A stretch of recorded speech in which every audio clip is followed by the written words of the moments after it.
कहानी की शुरुआत में हम कुछ बच्चों को देखते हैं जो एक साथ बैठ के टीवी देख रहे होते हैं और टीवी देखते हुए कुछ बाहर से अजीबोगरीब आवाज़ें भी सुन रहे होते हैं, जिसको सुन के वो बहुत ज़्यादा घबराए हुए होते हैं। इसलिए उनमें से एक टिमी नाम का लड़का उठ के गेट के पास जाता है। वो सुनता है कि बाहर से कोई गेट तोड़ने की कोशिश कर रहा है।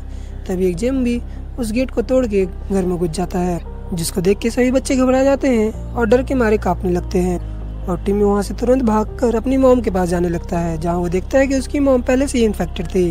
वो उसको वहाँ से जाने के लिए कहती हैं, जिसके बाद वो वहाँ से भागते हुए सीधा चर्च की ओर जाता है। इस चर्च में उसके पापा पादरी थे, जो कि उसको एक ब्रेसलेट दे के उसे छुपने के लिए कहते हैं। तभी वहाँ पे बहुत सारे ज़ॉम्बीज़ खिड़की तोड़ के अंदर आ जाते हैं और उसके डैड को भी इन्फेक्टेड कर देते हैं। वो सही मौका देख के वहाँ से भी भाग जाता है। जिसके बाद हमें पता चलता है कि यहाँ की गवर्नमेंट ने इतने ज़्यादा वायरस फैलने की वजह से यहाँ पे लॉकडाउन लगा दिया है और पूरे देश को सील कर दिया है। ना तो दूसरे देश वाले अंदर आ सकते हैं, ना तो इस देश के लोग बाहर जा सकते हैं। और ऐसे ही 28 साल बीत जाते हैं। उसके बाद अगले सीन में हम 28 साल बाद का सीन देखते हैं, जहाँ पे लोग बड़ी मुश्किल से गुसर बसर कर रहे थे। ये उन चुनिंदा लोगों में से एक थे जो कि उस वायरस की चपेट में आने से बच गए थे। दूसरी तरफ हम टेरिफ नाम के लड़के को देखते हैं, जो कि अपने पापा जिमीज के साथ वहाँ पे रह रहा होता है। और टेरिफ की मॉम बहुत ज़्यादा बीमार रहती है। उनको क्या बीमारी थी इस मूवी में, इसके बारे में कोई पता नहीं चलता। तभी हम देखते हैं कि जिमी और टेरिफ उसको बताते हैं कि हम एक मिशन के लिए जा रहे हैं, जिसको सुन के उसकी मॉम बहुत ज़्यादा गुस्सा हो जाती हैं और उसके डैड को सुनाने लगती हैं कि तुम ऐसे कैसा कर सकते हो, एक छोटे से बच्चे को इतने बड़े मिशन पे कैसे ले जा सकते हो। अपनी मॉम को गुस्से में देख के टेरिफ उससे झूठ बोलता है और कहता है कि मॉम मैं अपने स्कूल जा रहा हूँ, ना तो किसी मिशन पे। ऐसा झूठ बोल के वो वहाँ से निकल जाता है, जहाँ पे हम देखते हैं कि टेरिफ अपने डैड के साथ उस मिशन के लिए जा रहा होता है। तभी सब लोग उसको ऑल द बेस्ट कहते हुए उसको सम्मान देते हैं, क्योंकि ये टेरिफ का पहला मिशन था। पर उसके पापा उससे पहले बहुत बार मिशन पे जा चुके थे। वो लोग जैसे ही मेन गेट पे पहुंचते हैं, वहाँ पे हम एक ओल्ड लेडी को देखते हैं, जो कि उनको समझाती है कि तुम जैसे ही इस गेट को क्रॉस करोगे, उसके बाद ना तो हम तुम्हें जानते हैं, ना तो तुम हमें, और ना तो तुम वहाँ से कभी वापस आ सकते हो, ना तो हम तुम्हारी कोई हेल्प कर सकते हैं।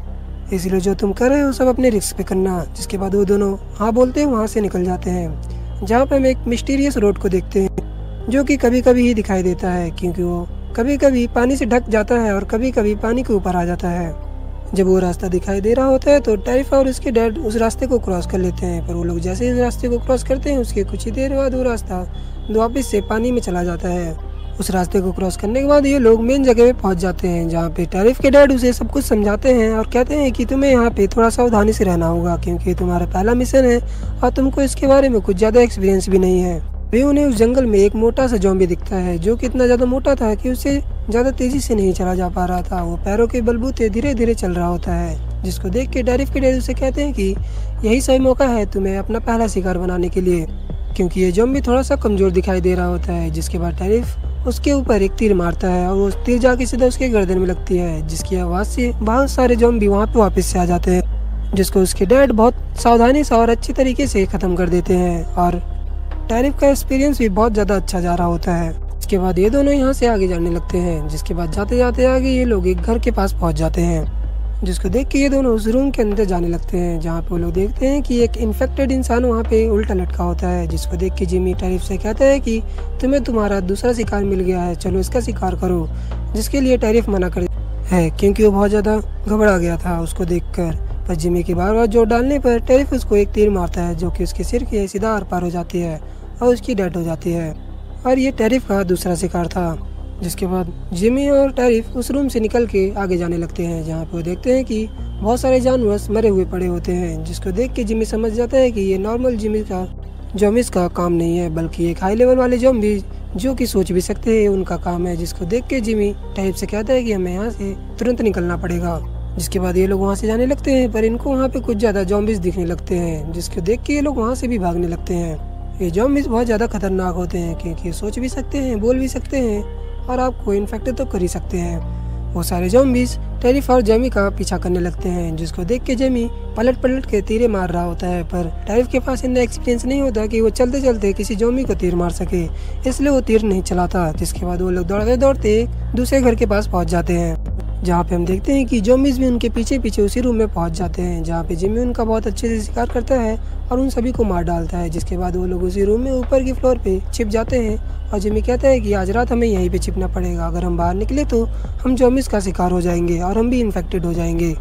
दूसरी तरफ हमें दिखाया जाता है कि उनके शहर के लोग उनका वेलकम करने के लिए उनका इंतजार कर रहे होते हैं, पर शाम हो जाती है पर उन लोगों का कोई अता पता नहीं था, क्योंकि दूसरी तरफ वो दोनों एक रूम में छुपे पड़े थे, क्योंकि बाहर बहुत सारे ज़ॉम्बीज़ थे। अगर वो बाहर जाते तो उनका ज़ॉम्बीज़ शिकार कर लेते। तभी टैरिफ घर से बाहर देखते हुए देखता है कि एक दूर पे कहीं पे मशाल जल रही है और जलने की आग आ रही है, जिसको देख के टैरिफ पूछता है कि डैड ये क्या जल रहा है उतनी दूर, वहाँ पे शायद लोग रहते हैं। जिसके बाद जिमी कहता है कि बेटा पता नहीं, मैं आज तक उस इलाके में नहीं गया हूँ। इन सब चीज़ों के बाद वो लोग उसी रूम में सो जाते हैं। वो लोग रात में सोए होते हैं, पर रात ही में बहुत सारे जानवर उनके घर के बगल से गुजर रहे होते हैं, जिसकी वजह से वो घर पूरे तरीके से हिलने लगता है, क्योंकि वो घर बहुत ज़्यादा पुराना होता है, इसलिए वो घर हिलने की वजह टूट भी जाता है। उसको टूटता देख वो दोनों उस घर से बाहर निकल जाते हैं और घर के बाहर आ जाते हैं। जिसके बाद देखते हैं कि वो घर पूरी तरह से तहस महस हो जाता है। जिसके बाद जिमी टैरिफ से कहता है कि बेटा आज रात को हम घर पे जाएंगे, क्योंकि हमें यहाँ से बचने के लिए एक यही उपाय मिला है। अगर हम आज रात में घर नहीं गए तो आज रात में हमारा अंतिम संस्कार भी हो जाएगा। ऐसा कहने पर जिमी वहाँ से अपने बेटे के साथ लेकर उसको घर जाने लगता है, पर वो लोग जैसे ही उस पुल के पास पहुँचते हैं, उस मिस्टीरियस रास्ते को देख के वो लोग चौंक जाते हैं, क्योंकि वो रास्ता वापस से पानी के अंदर चला गया था। पर कुछ ही देर बाद वो रास्ता दिखाई देने लगता है। जिसके बाद वो लोग उस रास्ते को क्रॉस करने लगते हैं, और जैसे वो उस पर पहुंचते हैं तो उन्हें लगता है कि वो अपने घर पहुंच गए, पर ये उनकी गलतफहमी थी, क्योंकि उनके पीछे एक ज़ॉम्बी भागता हुआ आ रहा होता है, जिसको देख के वो दोनों बहुत ज़्यादा डर जाते हैं। पर वो दोनों जैसे तैसे भागते हुए घर की ओर जाने लगते हैं, पर वो लोग घर के पास पहुँच जाते हैं, जहाँ पे वो लोग तेज चिल्लाने लगते हैं, जिसकी वजह से उनके साथ ही तीर कमान लेकर उस ज़ॉम्बी को मार डालते हैं, और वो लोग घर पे अपने पहुँच जाते हैं। जहाँ पे हमें अगले सीन में दिखाया जाता है कि उन दोनों की वापसी पे एक शानदार पार्टी की गई थी, जहाँ पे टैरिफ देखता है कि उसके डैड एक दूसरी लड़की के साथ इंटीमेट हो रहे होते हैं, जिसे देख के उसे बहुत ज़्यादा बुरा लगता है, और वो अपनी मॉम के बारे में सोचने लगता है कि मेरे डैड मेरी मॉम के साथ ऐसा कैसे कर सकते हैं। जिसके बाद टैरिफ अपने घर में चला जाता है, जहाँ पे उसको एक सैम नाम का आदमी दिखता है, जो कि उनके घर में रहता था। वो सैम से कहता है कि मुझे वहाँ पे एक जलती हुई मसाल दिखाई दी थी, पर पता नहीं वहाँ पे इंसान था या फिर कोई और। जिसके बाद सैम उसे बताता है कि वो शायद मेरा दोस्त रहा होगा, जो कि 30 साल पहले मेरे साथ रहता था, पर शायद अभी तक वो जिंदा ही है। जिसके बाद अगली सुबह हम देखते हैं कि जिमी अपने घर पे वापस आ जाता है, जिसको देख के टैरिफ बहुत ज़्यादा गुस्सा होता है और कहता है कि तुम मेरी मॉम के पास क्यों आए, तुम तो दूसरी लड़कियों के साथ वक्त बिताते हो, जाओ उनके पास, मेरी मॉम के पास क्या कर रहे हो। जिसके बाद टैरिफ उसे कहता है कि आपने मुझसे डॉक्टर कैल्सन के बारे में भी झूठ बोला था, वो शायद मॉम का इलाज कर देते, पर आपने मुझसे झूठ बोला और इसलिए मॉम का इलाज नहीं हो पा रहा है। जिसके बाद जिमी कहता है कि वो एक पागल इंसान है, हमने उसे लास्ट टाइम लाश जलाते हुए देखा था, जिसको देख के हम लोग वहाँ से उसके पास नहीं गए थे और वहाँ से उससे दूर हो गए थे। जिसके बाद हम अगली सुबह देखते हैं कि टैरिफ जानबूझ के एक जगह आग लगा देता है, जिसकी वजह से वो सब लोगों का ध्यान भटका देता है और अपनी मॉम को लेकर उस जंगल की तरफ जाने लगता है, जहाँ पे अपनी मॉम से बताता है कि इस जंगल में एक ऐसा इंसान है जो आपका इलाज कर सकता है। दरअसल वो उस इंसान के बारे में बात कर रहा होता है जहाँ पे उन्होंने आग देखी थी, और वो अपनी मॉम को लेके उसके पास जाने लगता है। चलते चलते शाम होने को आई थी और रात हो जाती है। जिसके बाद वो लोग एक घर पे छुप जाते हैं, जहाँ पे टैरिफ अपनी मॉम को कहता है कि आप आराम से सोइए, मैं आपका रात भर उठने का इंतजार करूंगा और आपकी वॉचमैनिंग करूंगा। जिसके बाद उनका गार्ड बन के वहाँ पे बैठा होता है, पर अभी भी टैरिफ बच्चा ही रहता है, इसलिए उसको रात में नींद आ जाती है। तभी हम एक ज़ॉम्बी को देखते हैं जो कि बहुत धीरे धीरे चलता हुआ उसकी मॉम के पास आता है, पर उसकी मॉम पता नहीं कैसे उस ज़ॉम्बी को मार डालती है। सुबह होने पर उन्हें पता नहीं चलता कि उन्होंने उस ज़ॉम्बी को कैसे मारा। दूसरी तरफ हमें मेनलैंड का सीन दिखाया जाता है, जहाँ पे बहुत सारे सोल्जर्स ज़ॉम्बी को मारने के लिए आए होते हैं, जिसमें से बहुत सारे सोल्जर्स गायब हो जाते हैं और ज़ॉम्बी से इन्फेक्टेड हो जाते हैं, जिनमें से एक सोल्जर बचता है जिसका नाम एरिक था। जिसके बाद हम टैरिफ हाउस की मॉम को देखते हैं, जो कि आगे की जर्नी की ओर जा रहे होते हैं, जहाँ पे वो लोग एक खेत की तरफ बढ़ते हैं और वो लोग खेत के पास पहुँचते हैं। तभी वहाँ पे उनको एक ज़ॉम्बी दिखता है। टैरिफ उस ज़ॉम्बी को मार देता है, पर उसकी वजह से बहुत सारे ज़ॉम्बीज़ वहाँ पे आ जाते हैं, जिसकी वजह से उन लोगों को वहाँ से भागना पड़ता है। वो दोनों वहाँ से भागते भागते एक गैस स्टेशन पे आ जाते हैं, जहाँ पे बहुत ज़्यादा गैस फैली होती है, जिसको देख के वो लोग बहुत ज़्यादा घबरा जाते हैं। तभी हम देखते हैं कि उनके पीछे पीछे बहुत ज़्यादा ज़ॉम्बीज़ भी आ रहे होते हैं, जो कि उनके ऊपर हमला करने ही वाले थे। तभी हम उस बचे हुए सोल्जर को देखते हैं जिसका नाम एरिक था। वो उनको मार डालता है और उन दोनों को ज़ॉम्बीज़ से बचा लेता है।